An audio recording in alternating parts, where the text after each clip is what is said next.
Hindi natinag ng pananalasa ng Bagyong Maymay ang dedikasyon ng mga tauhan ng Police Regional Office Cordillera Administrative Region sa kanilang misyon na pangalagaan ang buhay, kaligtasan at kapakanan ng bawat mamamayan sa Cordillera.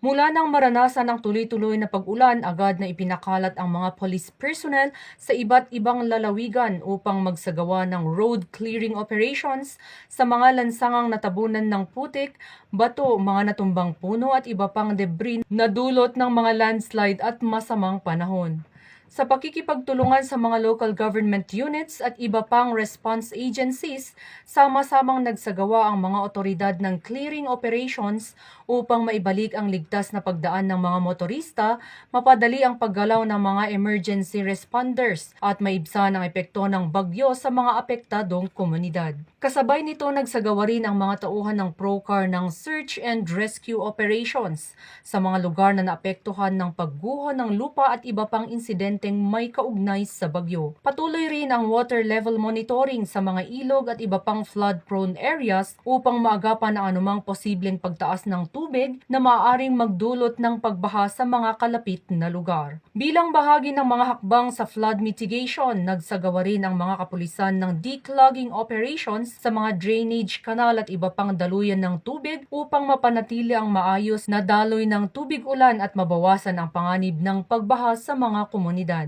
Kasabay nito, walang humpay ring naglabas ang ProCar ng road advisories, weather updates, travel advisories at public safety reminders upang mabigyan ng publiko ng napapanahong impormasyon tungkol sa kondisyon ng mga kalsada, mga lugar na dapat iwasan at iba pang paalala para sa kanilang kaligtasan habang nagpapatuloy ang pananalasan ng bagyo.